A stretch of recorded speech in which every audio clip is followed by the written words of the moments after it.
पत्रकार बांधवांचं मनपूर्वक स्वागत। आज या पत्रकारांशी संवादाचं कार्यक्रम इथे आयोजित केलेला आहे। या निमित्तानं आपले उमेदवार शिवसेना नेते माननीय चंद्रकांतजी खैरे साहेब आणि सर्व महाविकास आघाडीचे सर्व जे घटक पक्ष आहेत, काँग्रेस, राष्ट्रवादी काँग्रेस, आप, सपा, कम्युनिस्ट पक्ष, संभाजी ब्रिगेड, या सगळ्या घटक पक्षांचे प्रतिनिधी इथे उपस्थित आहेत। आणि या पत्रकार परिषदेचा उद्देश जर सांगायचा तर आपले जे उमेदवार चंद्रकांतजी खैरे साहेब उमेदवारी जाहीर झाल्यानंतर सगळे मिळून आम्ही प्रचाराला जोरात सुरुवात केलेली आहे। त्या तालुक्याचे विधानसभेचे प्रतिनिधी गावोगाव दौरे सुरू झालेले आहेत आणि आमचे सुद्धा जवळपास 4 मेळावे आज संपन्न होत आहेत, 6 पैकी 4 आणि उद्या 2। त्यामुळे गावगावच्या सगळ्या पक्षाच्या पदाधिकारी म्हणजे आमच्या संलग्न पक्षाच्या सगळ्यांच्या पदाधिकाऱ्यांशी संपर्क आमचा जवळपास पूर्ण होत आलेला आहे। हे सगळं झाल्यानंतर प्रामुख्यानं 20 तारखेला राष्ट्रवादी काँग्रेस पक्षाचे अध्यक्ष, या देशाचे नेते माननीय शरद पवार साहेब यांच्या सभेचं आयोजन श्री हजरी पॅव्हिलियनला 20 तारखेला सकाळी आयोजित केलेलं आहे। 22 तारखेला माननीय आदित्यजी ठाकरे साहेब शिवसेना नेते, युवा सेना प्रमुख यांच्या उपस्थितीत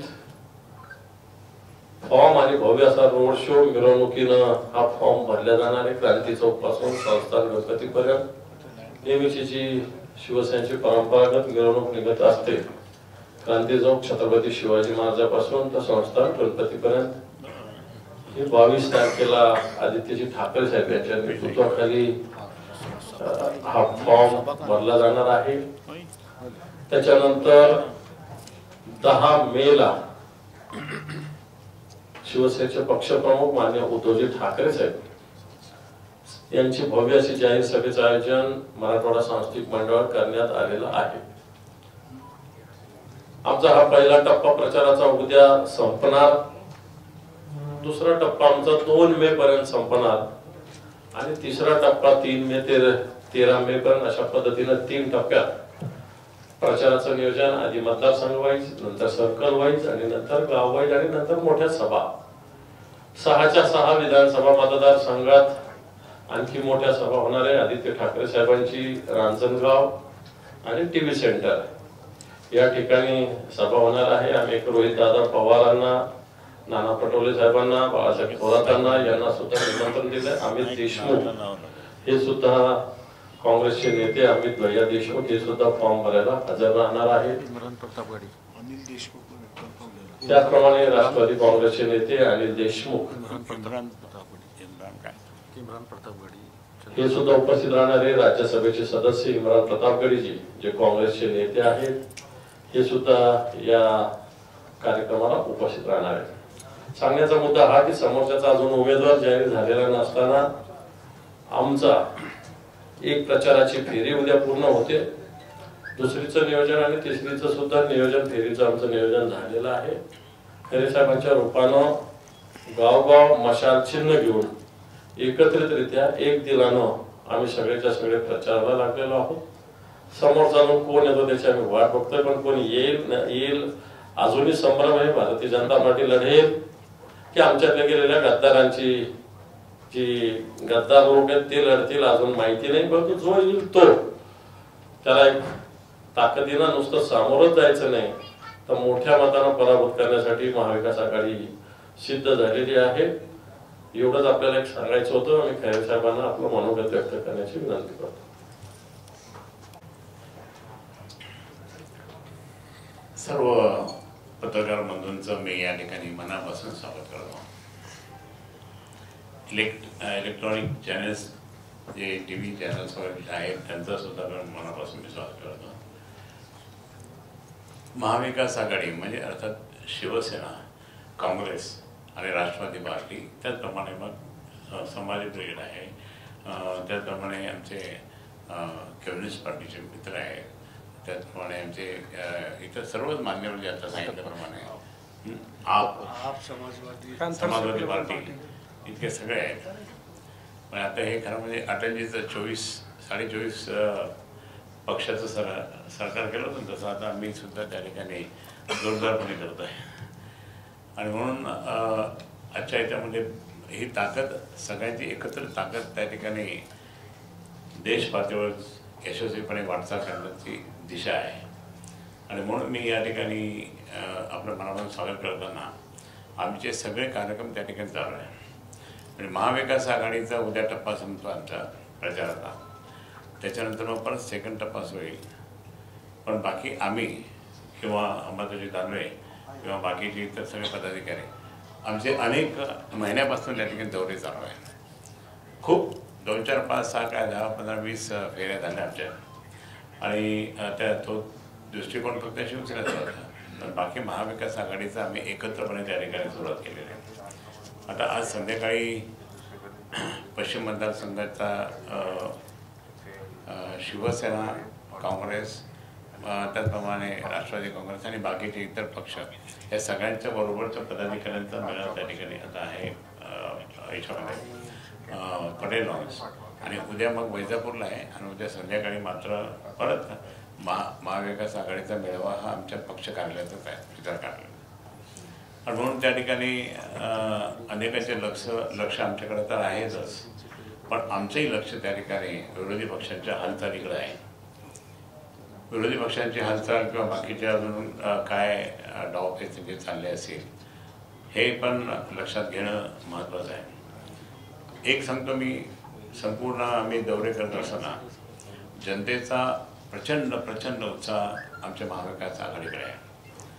खूप सपोर्ट आहे. माननीय उद्धवजी ठाकरे साहेबांच्या बाबतीत अनेकांचं मत खूप चांगलं आहे, सहानुभूती आहे. आणि त्याचप्रमाणे राहुलजी जे काही पायी सगळीकडे गेले पदयात्रा काढून, त्यांच्याबद्दलचं एक वेगळं. आणि त्यांची परवा गाडी हेलिकॉप्टर चेक केलं, त्यामुळे अजून त्या ठिकाणी टेन्शन निर्माण झालं बाकीच्या सगळीकडे, हे काय चाललं म्हणून. त्याचप्रमाणे बाकी मी आपल्याला सांगेन की माननीय शरद पवार साहेब, त्यांचं तर प्रेम आमच्यावर खूपच आहे. आणि म्हणून त्यांनी स्वतः एका कार्यकर्त्याला फोन केला, ते म्हणे की अरे चंद्रकांतकडे लक्ष द्या. म्हणजे ह्या सर्व मान्यवरांचं लक्ष तर आहेतच. आणि माननीय शरद पवार साहेब परवा 20 तारखेला सकाळी 10 वाजता त्यांचा मोठा मेळावा आम्ही मेळाव्यात भाषण करणार ते. आणि तो मेळावा होणार आहे श्रीहरी पॅव्हिलियनमध्ये. 10ला येतील ते आणि 12:30पर्यंत आहे. नंतर त्यांना मग बाकी परभणी जिल्ह्यातील आमच्याच शिवसेनेच्या उमेदवाराच्या प्रचारात ते जाणार आहे. एक तर पाहिलं तर जनतेमध्ये प्रचंड रोष आहे, इतका रोष आहे की काय चाललं. त्यातल्या त्यात आपल्याला माहिती आहे की केजरीवालजी यांना त्या ठिकाणी मुख्यमंत्री असताना अटक केली.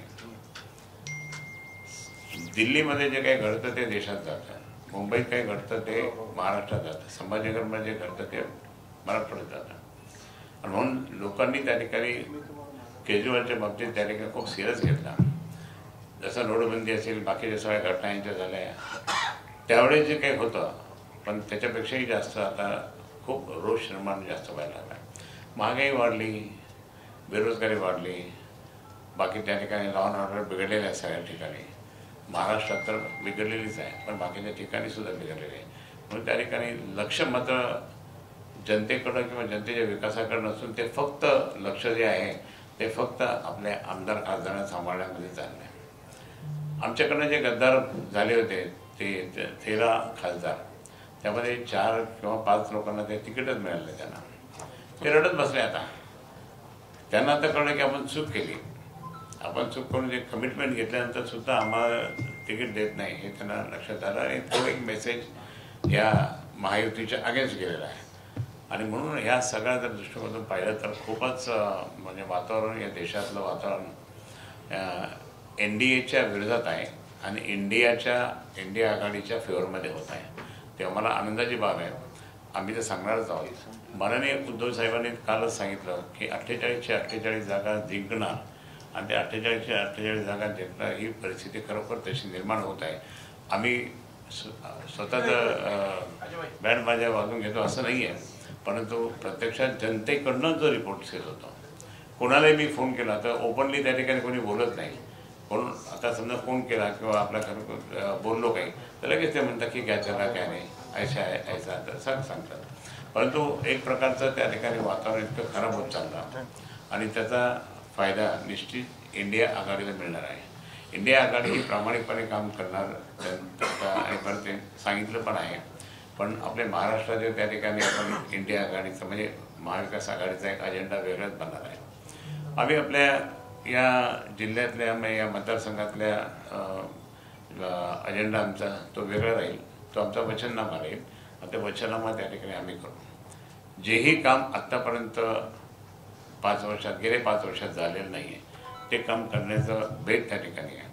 आणि म्हणून मला आपण प्रचंड मताने निवडून देण्यासाठी आपली लेखणी किंवा आपलं चित्रफित ही विनंती करतो की त्याद्वारे माझासुद्धा तुम्ही प्रचार करावा. कारण माझा प्रचार तसा करतात पण करावा, कारण मी तुमचा मित्र आहे सगळ्यांचा अगदी जुना आणि मी अनेक कामं केलेले तुम्हाला माहिती आहे. लोकसभेत मी भाषण केलं त्यावेळेस आम्हाला ही सोशल मीडिया नव्हती, त्यावेळेस आम्ही इमिजिएटली लोकसभेतलं भाषण केलेलं तो कागद असायचा तो पार्लमेंटकडून आलेला तो इमिजिएटली पाठवून द्यायचा सगळ्यांना. हे मी भाषण केलं किंवा हे अनेक वेळेस आपण छापले पण. परंतु आता जी महाविकास आघाडीच्या माध्यमातून आम्ही जे काही आता करतो आहे ते आम्ही एकदम फास्टली त्या ठिकाणी सगळ्या कामाच्या बाबतीत आणि सर्वांना त्या ठिकाणी भेटून सगळं सांगणार आहे. म्हणजे लोकांची जी म्हणजे लोकांचा खूप आशीर्वाद आम्हाला मिळत आहे. खरं म्हणजे लोकांच्या आशीर्वादाने त्या ठिकाणी आणि तुमचं सहकार्य त्यामुळेच आम्ही त्या ठिकाणी जिंकू. आणि जे माननीय उद्धवजींनी सांगितले 48 जागा जिंकणार ते खरोखर 48 जागा आम्ही जिंकू. ही ताकद हे शक्ती निर्माण झालेली आहे. आणि म्हणून आपल्या सर्वांचं त्या ठिकाणी सहकार्य आपला आशीर्वाद सर्वांचा असावा ही विनंती करतो.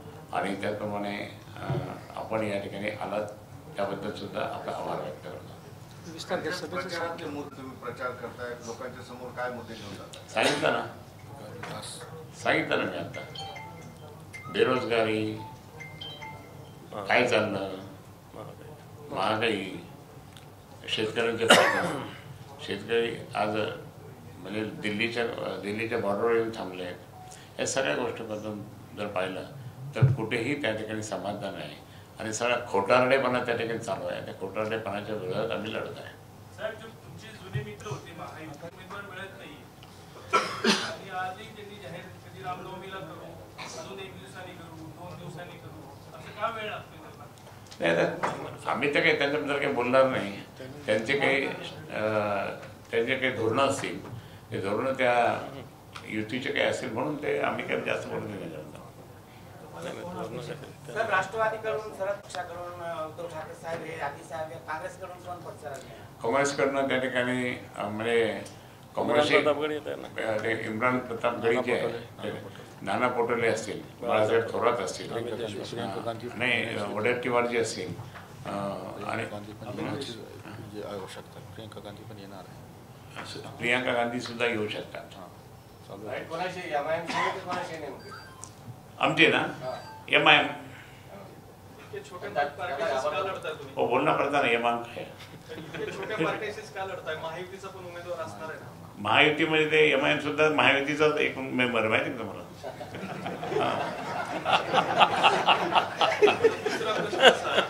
तुम्ही बऱ्याचदा म्हणता की खूप कामं केलेली आहेत, म्हणतात की 20 वर्षात चंद्रकांत खैरेंनी काहीच कामं केलेली नाही. माझ्याबरोबर माझ्या गाडीत बसायचं आणि चालायचं, दाखवून देतो मी. प्रचार सोडून देतो तुम्हाला घेऊन जातो मी. नॅशनल हायवे धुळ्याचे सोलापूर कोणी केलं? काँग्रेसच्या राज्यात आम्ही मंजूर करून घेतलं आणि ते मी ते केलं. म्हणजे पूर्ण झालं, परंतु गडकरींनी टनेल करताना त्यांना अडचणी आल्या. अडचणी म्हणजे ते बजेट नाही मिळालं म्हणून त्या ठिकाणी ते राहिलं. पण आम्ही 1 लाख लोकांच्या सह्या दिल्या. तुम्हाला माहिती आहे ना, सिगरेटसाठी कोणी आणला प्रोजेक्ट? तेही काँग्रेसवाल्यांनी करून आणलं. म्हणजे कोणी कमलनाथजींनी दिलेलं. समांतर जनवाणी कोणी आणली होती? समांतर जनवाणी जी होती ती फक्त त्या ठिकाणी 792 कोटीची होती. पण 792 कोटीची आणि आता किती वाढली? ये वाला लेते हैं. Inverter AC. आप गैम्बलर हो ना?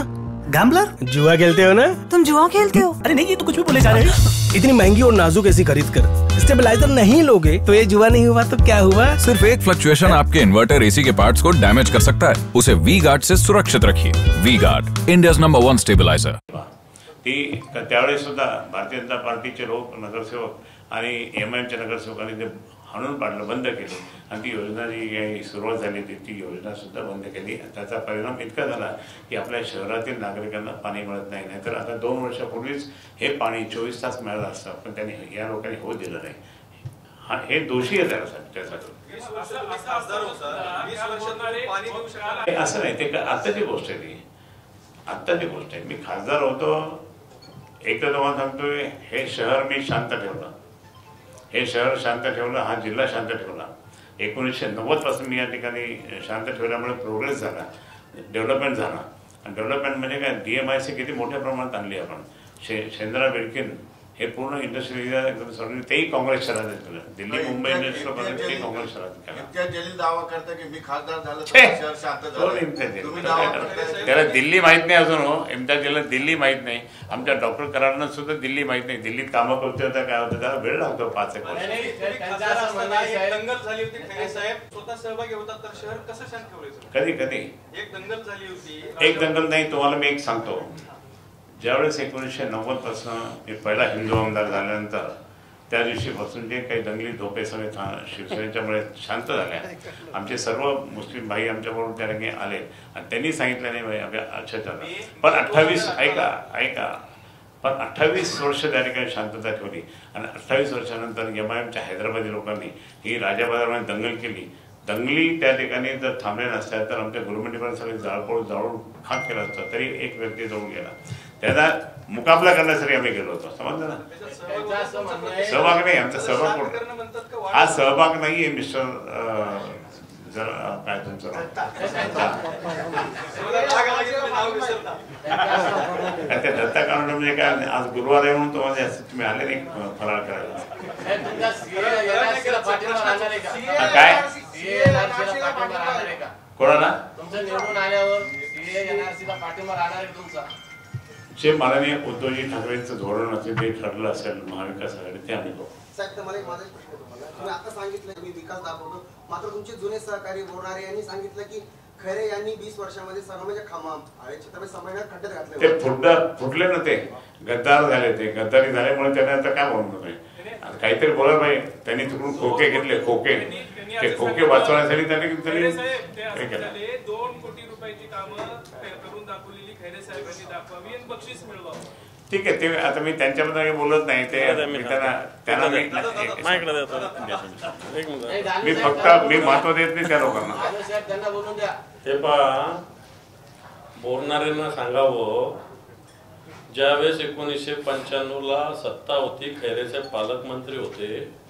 1971 पासून नांदूर मधमेश्वरचा प्रश्न जसाचा तसा होता. 200 कोटी रुपये खैरे साहेबांनी आणले. जरा बोलणाऱ्याला जाऊन सांगा, 2 कोटी रुपये तो म्हणतो ना, तर 200 कोटी रुपये नांदूर मधमेश्वरसाठी आणले ते सांगा. पिण्याचा पाण्याचा मुद्दा आहे. आमचे महापौर होते इथे नंदकुमार घोडेले, राजू वैद्य आहेत. 3 दिवसाला आम्ही पाणी देत होतो, आज 9 दिवसाला पाणी आहे. आमची सत्ता नाही आता, 3 दिवसाला पाणी देत होतो. जे पाईपलाईन जी खैरे साहेबांनी त्यावेळेस शरद पवार साहेब, मनमोहन सिंगजी यांच्या माध्यमातून मंजूर करून घेतली. पाईपलाईन जरा गुपचूप बसा, जरा बंधू साहेब, 9 किलोमीटर पर मंथ पाईपलाईन करण्याचं उद्दिष्ट होतं. उद्धवजी मुख्यमंत्री असताना हे काम जवळपास पोहोचत होतं. आता 2.5 वर्षात सुद्धा 9 किलोमीटर पाईपलाईन झालेली नाही. ही जरा स्थिती तुम्ही समजून घ्या. जी योजना 1680 ची होती ती 2700 कोटी यांच्याच काळात गेलेली आहे. उद्धवजींचं सरकार असताना 2100 कोटी रुपये या महाराष्ट्र या संभाजीनगरसाठी आलेले आहे. भूमिगत गटार योजना खैरे साहेबांना आणलेली आहे. समांतर जलवाहिनी खैरे साहेबांनीच आणलेली आहे. या सगळ्या योजना खैरे साहेबांच्या माध्यमातून केंद्राच्या सरकारने आलेल्या आहेत.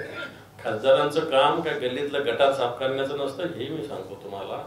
इम्तियाज जलीलने 5 वर्षात कोणतं काम अशा मोठं आणलं, असा एक माझा प्रश्न तुमच्या माध्यमातून त्यांना आहे.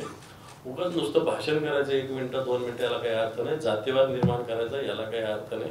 5 वर्षात इम्तियाज जलीलने अशी कोणती केंद्राची योजना या संभाजीनगरसाठी आणली, हा प्रश्न आहे. आणि आताचं जे सरकार आहे, भुमरे त्यांचे पालकमंत्री आहेत, 2.5 वर्षामध्ये एखादं वेल नोन काम जे उद्धवजींनी मंजूर केलेलं सोडून तुम्ही कोणतं एखादं काम आलं ते दाखवून द्या. हा माझा तुम्हाला चॅलेंज आहे, आव्हान आहे.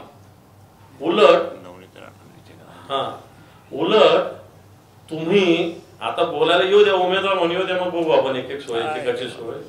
परंतु या 2.5 वर्षात तुम्ही कोणतं काम केलं? एखादं आम्ही तरी सांगतो, चला सिव्हरेज प्लॅन आम्ही आणला, चला आमचं सांगतो, समांतर जगवानी आम्हीच आणली हे सांगतो. ऑस्कर फर्नांडिस केंद्राचे रस्ते नागरिक याचे मंत्री होते, सोलापूर धुळे त्यावेळेस झाला, गडकरीच्या काळात नाही झाला, तुम्हाला सांगतो. हा जो नगर नाकाचा रस्ता होता, 60 लोक 63 लोक मेले होते. हा रस्ता एके अँटनी संरक्षण मंत्री असताना खैरे साहेबांनी वारंवार मागणी करून घेतला. हे रस्त्याचे हे कामाचे तुम्ही विचारता ना, हे काम आहेत मी सांगतो. आणखी हो द्या, त्यामुळं मला असं वाटतं तुम्ही जे म्हणतात हे कामं आहेत. खासदारांचं काम नरे, आता तो कोण बोलणार आहे ना, त्यांनी ज्या ज्या घोषणा केल्या ना 1200 कोटी, ज्याचे मराठवाडा वॉटरगेट वैजापूर गंगापूरमध्ये उद्धवजी ठाकरे साहेबांची ऑर्डर आहे. पैठणचं जे 3री योजना आणली ना पाणी पुरवठ्याची, ती सुद्धा उद्धवजी ठाकरे साहेबांची ऑर्डर आहे. तुमच्या माहितीच तो सांगतो. हे काम कोणाचे? उद्धवजी ठाकरे साहेबांचं, म्हणजे आमचं काम आहे.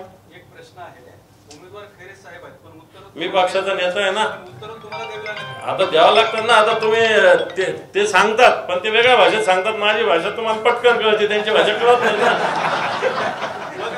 उमेदवार तुम्ही असतात तर किती उत्कृष्ट झाला. गरज काही नाही, मी मीच करेल ना, पुढचा मीच राहील ना. कशाला चिंता करता तुम्ही? भांडण लावू नको. दादा मागच्या वेळेस हर्षवर्धन जाधव यांच्यामुळं नाही, एक सेकंद असा, माननीय उद्धवजी ठाकरे साहेबांनी जे काही जितका निधी आपल्या संभाजीनगरसाठी दिला होता, परवा नवनीत राणा काय बोलली, नाव घेऊन बोलली ती, औरंगाबादच्या योजनेसाठी स्वतः उद्धव साहेबांनी त्या निधी दिली, पण ती नंतर केंद्राकडे त्या ठिकाणी सँक्शनसाठी गेली. केंद्राने कुठे दिली ती? कुठे? तिकडे अमरावतीला दिली. टेक्स्टाईल पार्क म्हणजे तुम्हाला सांगतो की इथून सगळं पळवापळवी केलेलं आहे, उद्योग पळाले, सगळं पळाले. हे तुम्ही कधी काही बोलत नाही कधी. खरं म्हणजे तुम्हाला पण भीती वाटते काही नाही. मग यांनी आपल्या बिडकीनचा झालेला मेडिकल ड्रग्स ब्लड ड्रग्सचा प्रोजेक्ट गुजरातला नेला. बिडकीनला होणार होता मोठा 70,000 कोटीचा प्रोजेक्ट. कोणता आणला यांनी 2.5 वर्षात? ब्लड ड्रग्सचा प्रोजेक्ट हा उद्धवजी ठाकरे साहेबांच्या सरकारच्या काळात होता. माझा प्रश्न असा आहे की मागच्या वेळेस हर्षवर्धन जाधव मुळे तुमची गणित बिघडली होती. यंदा सुद्धा आता त्यांनी उमेदवारी अर्ज दाखल केलाय. मग ते डॅमेज कंट्रोल कसं करणार तुम्ही? हर्षवर्धन जाधव मागच्या वेळेस शिवसेनेचे विद्यमान आमदार होते. आता मागच्या 5 वर्षात त्यांचे काय काय कर्तृत्व आपल्या समोर आहे. 5 वर्षापूर्वीचे हर्षवर्धन जाधव आणि आजच्या हर्षवर्धन जाधव मध्ये फरक आहे. मागच्या वर्षीचं वातावरण वेगळ्या गोष्टीमुळे वेगळ्या पद्धतीनं होतं. त्याच्यामुळे आता मला असं मुळीच वाटत नाही की हर्षवर्धन जाधव एवढा कोणता परिणाम करतील. हे पण MIMच डमी उमेदवार आहे. आता जे खैरे साहेब बोलले ना, महायुतीचा उमेदवार MIMच आहे. कारण तुम्ही बघा, इम्तियाज जलीलने मुंबईत उभं राहायचं, इकडं उभं राहायचं काय डिक्लेअर केलं होतं. आता त्या बिहारी भाषेत ओट कटाऊ पार्टी झालेली MIM, ओट कटाऊ पार्टी. आणि स्वतः रावसाहेब दानवेचं स्टेटमेंट आता दाखवून आम्ही सभेमध्ये, ते त्या दिवशीचं त्या बैठकीमध्ये झालेलं स्टेटमेंट आहे, व्हिडिओ आहे आमच्याकडे. रावसाहेब दानवे जे बोलले होते, हे उभे राहिले तर आम्ही निवडून येतो असं रावसाहेब दानवे बोललेले. जरा का तो व्हिडिओ आहे आमच्याकडे दाखव. इम्तियाज जलील मागच्या वेळेस वंचितच्या मुळे बऱ्यापैकी पुढे गेले आणि आता सुद्धा ओवेसीने काल आवाहन केलं की प्रकाश आंबेडकरांना अकोल्यामध्ये ते सपोर्ट करतात MIM, आणि तसंच त्यांनी इथे इम्तियाज जलीलला वंचितचे मतदान करावं असं आवाहन केलेलं आहे. त्याचं सुद्धा मागच्या वेळेस सुद्धा प्रकाश आंबेडकर सोलापूरमध्ये उभे होते. सोलापूरमध्ये MIMच्या लोकांनी बाळासाहेब आंबेडकरांना, प्रकाश आंबेडकरांना कोणतीही ताकद दिली नाही, म्हणून त्यांचा पराभव झालेला आहे. त्याच भूमिकेतून नंतर त्यांनी MIMशी अलायन्स त्यांचं तोडलेलं आहे. MIMनी इथं वंचितचा पाठिंबा घेऊन स्वतःचा उमेदवार निवडून आणला, परंतु प्रत्यक्षात त्यांनी बाळासाहेब आंबेडकरांना सोलापूरमध्ये कोणताही सपोर्ट केला नव्हता, अकोल्यामध्ये पण नाही केला. त्यामुळं आता अकोल्याच्या निवडणुकीत सुद्धा MIMचं तिथं काही आहेच नाही, तर सपोर्टने काय होणार आहे?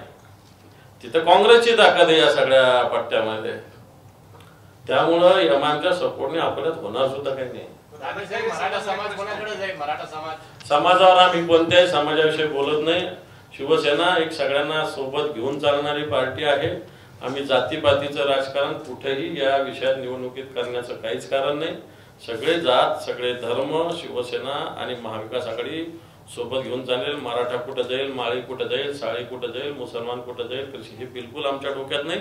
सगळेच्या सगळे लोक शिवसेना महाविकास आघाडीवर असतील आणि त्याच भूमिकेतून आम्ही सगळा प्रचार करणार आहोत आणि मतं मिळवणार आहोत.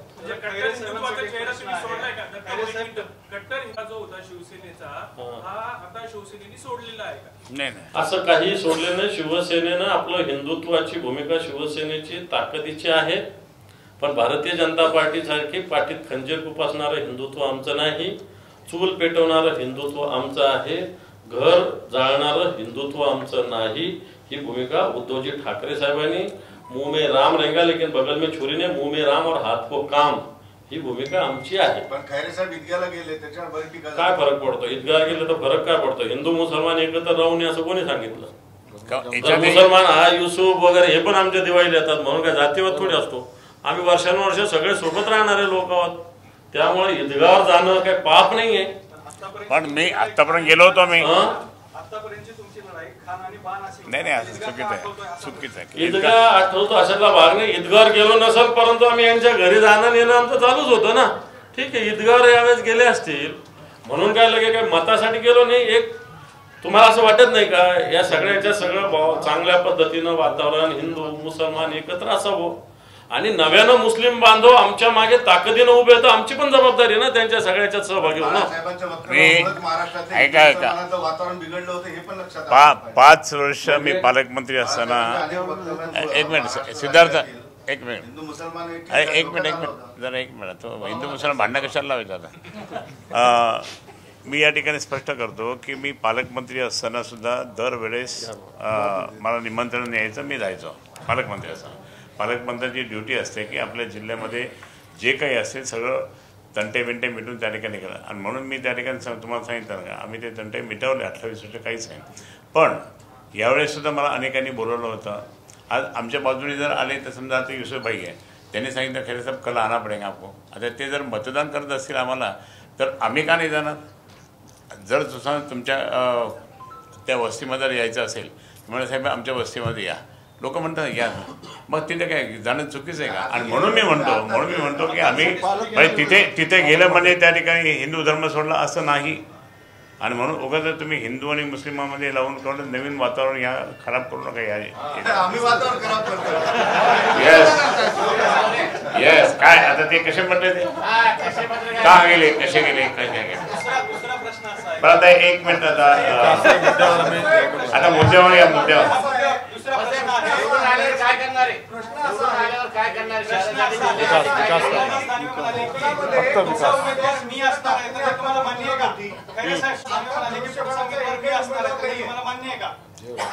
मी फक्त ही 5 वर्षाची टर्म मी त्या ठिकाणी करणार आहे.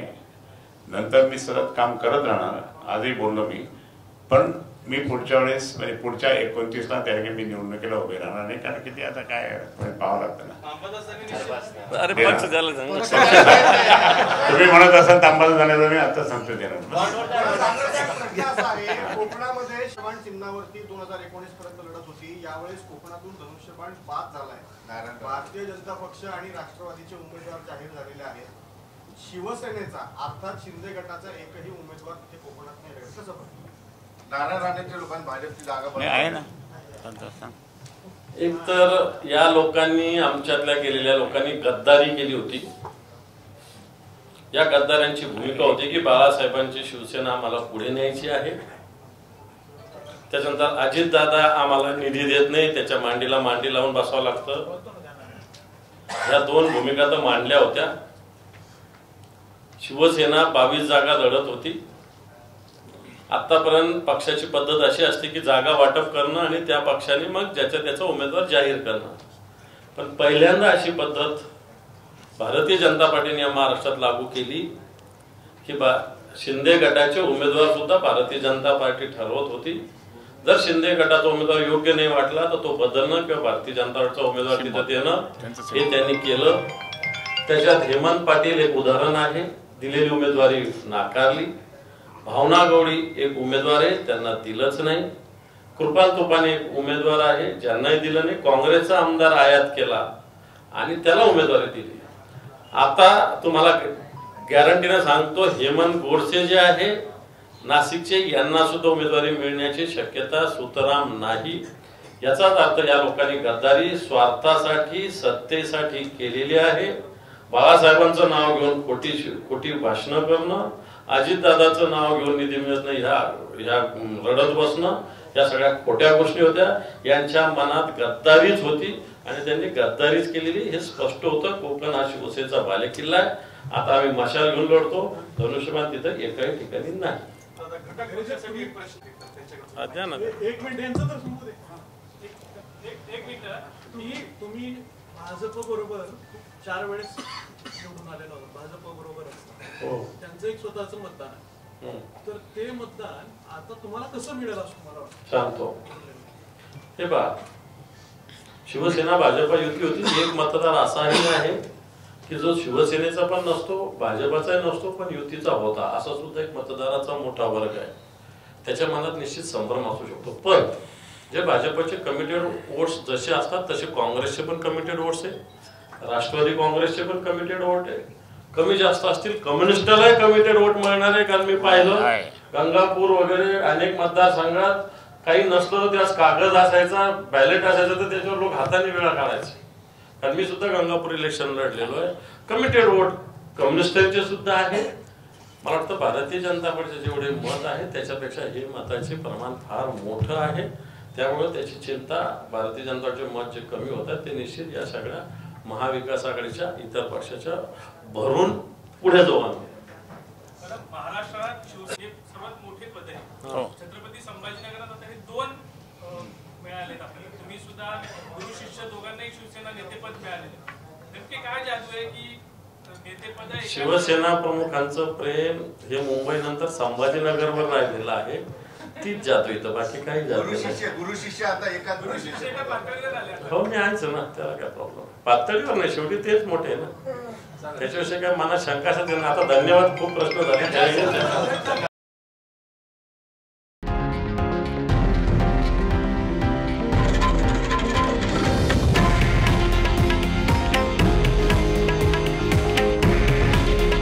हे आहे देशातील नंबर 1 न्यूज नेटवर्क आणि आपण पाहत आहात TV9 मराठी. काळजी तुमची, हित महाराष्ट्राचं.